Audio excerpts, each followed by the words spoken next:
Ravi de vous retrouver dans cette nouvelle capsule. Après la courte introduction sur notre sujet de formation et sur la formation en elle-même, on va rentrer dans le vif du sujet et aborder tout de suite les les différents points de vue et théories autour de la motivation et de l'engagement scolaire.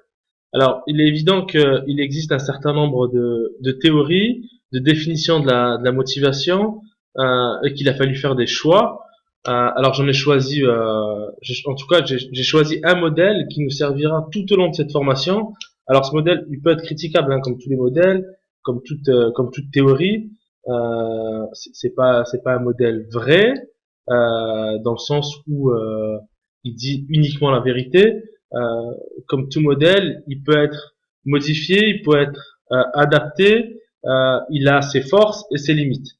Alors, en tout cas, l'avantage qu'il a, ce modèle, c'est qu'il permet, je pense à mon sens, hein, il permet de donner un cadre et une structure sur des possibles interventions au milieu scolaire, notamment pour les conseillers d'orientation psychologues. Alors, on va tout de suite rentrer dans le vif du sujet avec plusieurs définitions. Alors, j'ai pris j'ai pris la définition de Lévi Le Boyer, hein, qui dit que être motivé, finalement, c'est avoir un objectif et décider de faire un effort, pardon, pour atteindre, persévérer dans cet effort jusqu'à ce que le but soit atteint. Finalement là, dans cette définition, on voit qu'il y a plusieurs choses. Le premier, c'est avoir un objectif, fournir un certain nombre d'efforts, et il y a l'idée aussi de temps, la notion de temporalité. Il faut persévérer pour y arriver. Ça, c'est très important. Notamment aujourd'hui, lorsqu'on parle de persévérance scolaire, finalement, qu'est-ce que ça veut dire le mot persévérer pour un élève? On retrouve bien le mot de persévérance, enfin la notion de persévérance dans cette première définition. La deuxième définition, qui elle revêt plus un aspect socio-cognitif, enfin cognitif de la motivation, finalement, il dit que c'est Newton et Opol, hein, qui disent que la motivation serait un phénomène dynamique. Alors là aussi, c'est très intéressant parce qu'on va en revenir. C'est pas quelque chose de figé, c'est quelque chose qui va bouger euh, et qui régule les processus perceptifs de ce que je perçois, de la représentation. C'est c'est un phénomène qui va évaluer des prises de décision et de planification qui vont permettre de mettre en place des actions, et ces actions, elles vont être impliquées dans la défense, le maintien et le développement des ressources d'un acteur. Finalement, je vais faire quelque chose parce que je vais soit maintenir un niveau, on va prendre l'exemple d'un élève, je vais soit faire un effort pour maintenir ma note, mon 10, pour avoir mon brevet, euh, ou soit je vais faire un effort pour développer des ressources qui vont permettre d'en gagner, ou à l'inverse, je vais faire en sorte de protéger ce que j'ai ou le peu de choses que j'ai. Alors, j'aime beaucoup la définition de Mita et Opol euh, parce que finalement, dans cette définition, on voit bien là que la motivation, c'est pas simplement avoir un but. Il y a aussi d'autres choses qui se jouent. Et chez les enfants, ou chez les ados, ou chez les pré-ados, on voit bien ici que finalement, il y a ce phénomène dynamique dans dans l'évolution, en tout cas, d'un jeune, qui fait que on peut se retrouver à un moment donné à avoir besoin de gagner des ressources, à un autre moment d'en protéger, et dans l'autre, simplement maintenir un état actuel pour avoir quelque chose. Alors là, c'est des définitions que j'ai pris dans les dictionnaires, hein. Vous pouvez trouver ça dans Larousse ou dans le Robert. Mais c'est intéressant aussi là de voir que dans le sens commun, et non plus scientifique, hein, l'ensemble des efforts, la motivation, c'est l'ensemble des efforts qui vont être déployés dans le travail, dirigés avec intensité et de manière persistante vers les objectifs attendus. Alors là, on retrouve les mêmes notions, hein, notion de travail, notion de persistance et d'objectifs attendus. Finalement, une dernière définition qui va nous dire que la motivation, alors là, c'est une définition qui est un peu réductrice, hein, mais qui peut que l'on peut utiliser, puisque c'est être motivé, c'est la somme des énergies, qu'elles soient physiques, intellectuelles ou mentales, engagées dans une activité. Alors là, l'avantage avec cette définition, c'est qu'elle peut nous donner des indicateurs, et on va en voir dans le modèle que je vous proposais que finalement, ça peut être des indicateurs. L'énergie physique, quand vous voyez qu'un élève est au fond de la classe, à moitié endormi sur sa table, finalement, est-ce que c'est un élève qui est motivé, qui est pas motivé? La somme d'énergie intellectuelle déployée lors d'un travail, quand vous demandez à un élève de seconde ou de première de terminale L par exemple, une dissertation que cet élève, ben, finalement, il n'y a pas grand-chose dans la copie. Est-ce que on peut dire que cet élève est motivé ou pas? Alors après avoir présenté quelques définitions de la motivation de manière générale, on va s'attarder plus à une définition qui va centrer la motivation dans un contexte scolaire.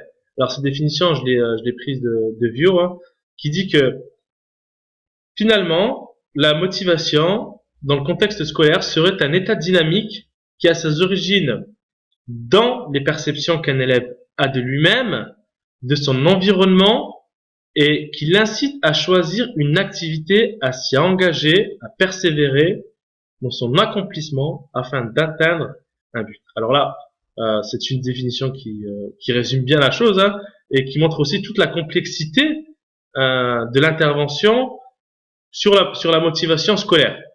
On s'attendait à une petite définition qui dit que ben, finalement c'est atteindre un objectif, etc., ou atteindre un but. Non, c'est beaucoup plus complexe, et c'est pour ça qu'on a du mal. Je pense que on a beaucoup de mal à intervenir sur la motivation et l'engagement scolaire. Alors, euh, avant de plus de développer cette définition, puisqu'on verra, cette définition sera attachée à un modèle, et je pense que c'est la meilleure manière de pouvoir apporter des pistes, des actions, c'est d'avoir un modèle et pas simplement une définition. Vio va rajouter que finalement, la motivation scolaire se retrouve dans un ensemble de déterminants qui va pousser un élève à s'engager activement dans le processus d'apprentissage, à adopter des comportements qui conduiront vers la réalisation de ces objectifs d'apprentissage, et enfin à persévérer devant la difficulté. Alors là, ça ce serait le but final de la motivation et de l'engagement scolaire. Mais on n'y est pas. Il faudrait que ça, si vous voulez, c'est ce qu'on peut voir, ce qui est visible dans la motivation chez un élève qui est motivé à l'école. Mais on n'y est pas. On est loin du compte. Alors, Vio reprend un peu les modèles de Duquin, Biddle, Knock et Batch dans les années 90, principalement, où là, finalement, ils prennent tous les facteurs. Alors, moi, j'aime pas trop ces modèles, mais c'est un peu intéressant pour voir un petit peu toutes les dimensions, tous les facteurs qu'on peut retrouver autour de la motivation scolaire. Alors, je n'ai pas parlé jusqu'à présent, et je pense que c'est très important de le dire, c'est que dès lors qu'on parle de motivation scolaire, on va parler de pédagogie. La motivation scolaire est souvent reliée soit à la didactique, soit à la pédagogie, et dans la différente manière finalement de concevoir la relation entre un apprenant, entre un enseignant, entre une matière, entre un enseignant et un apprenant, entre l'environnement et l'apprenant, enfin, vous voyez, mais ça reste très centré sur comment faire pour apprendre. Quelles sont les choses que je vais mettre en place ou à disposition d'un enseignant, d'un élève ou de cette structure-là pédagogique pour que un élève puisse être motivé à l'école.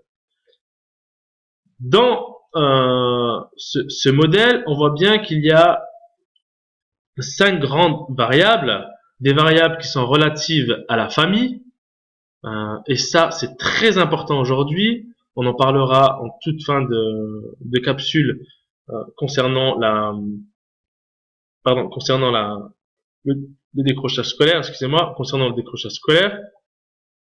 On va voir qu'il y a des variables qui sont relatives propres à l'élève, à l'individu, à son âge, au fait qu'il soit un garçon ou qu'il soit une fille, à ses valeurs, aux connaissances qu'il a de lui-même. Alors là, nous, on va plus, bien entendu, insister là-dessus. Il y a également les variables qui sont en lien avec l'institution, avec la société, le taux de chômage, les lois, la culture. Il est évident que si vous voulez intervenir sur la motivation à Mulhouse, ce sera pas la même chose que si vous allez intervenir dans certains en banlieue parisienne par exemple, et bien entendu des variables qui sont relatives à l'enseignant, la connaissance, la formation, la motivation qu'il a lui à vouloir enseigner ou pas, son âge, son milieu social, tout ça qui fait que finalement ça va avoir un effet sur la relation pédagogique en milieu scolaire et l'envie à un élève de réussir, d'apprendre, d'être motivé. Alors moi je me suis posé la question en lisant ce modèle, c'est finalement il est où le déterminant de l'orientation? Alors on le mettrait où? Moi je me pose cette question-là. Finalement, est-ce que le choix d'études et le choix du métier, ce serait plus une variable qui serait intrinsèque à l'individu, ici, ou extrinsèque finalement, où on aurait une nouvelle variable qui serait variable à venir, ou qu'elle serait directement intégrée dans la variable à l'apprenant. Alors, je vous laisse cette réflexion pour en discuter lors du présentiel, puisqu'on se servira bien entendu de cette capsule. Alors, il faut rappeler en tout cas qu'il existe une différence entre l'intérêt et la motivation. On a tous été, on est tous allés en cours de statistiques à l'université. On a tous été très motivés d'aller faire des ANOVA à mesure répétée. On a tous voulu maîtriser un savoir-faire des qui deux. Et finalement, je vous laisserai répondre à cette question. Combien d'étudiants en psycho ont véritablement éprouvé un intérêt pour les stats? L'intérêt, ce n'est pas la motivation. Je peux avoir un intérêt pour une matière, mais pas être motivé pour réussir dans cette matière. Je peux aimer les stats sans pour autant être motivé à venir en classe et faire mon travail que le prof me demande. L'inverse est vrai. Je peux trouver aucun intérêt à étudier les statistiques en psychologie, mais je peux être motivé, fournir une énergie, être persévérant pendant les 3 années d'études et ou faire en sorte d'avoir un résultat qui me permettra d'avoir une note, pour que je puisse avoir mon diplôme. Alors, je viens de voir qu'il manque un F objectif, excusez. Donc du coup, on voit bien la différence entre l'intérêt et la motivation. Alors, dans certains théoriciens disent que finalement l'intérêt, il n'y a pas cette notion de temporalité. Je peux avoir un intérêt immédiat et arrêter. J'ai envie d'écouter de la musique, je l'écoute. Je suis pas motivé à écouter de la musique. Alors que dans la motivation, je vous rappelle qu'il y a cette idée de temporalité. Alors cette première capsule est terminée. On va arrêter avec les définitions. On va passer à la deuxième capsule. Donc je vous invite à cliquer sur le deuxième lien, la deuxième vidéo. Dans cette prochaine vidéo, on va essayer de voir dans quelle mesure les définitions qu'on vient de voir peuvent s'appliquer à un modèle pour après l'utiliser et l'intégrer dans une pratique professionnelle, notamment chez les conseillers d'orientation psychologues. Je vous dis à tout de suite.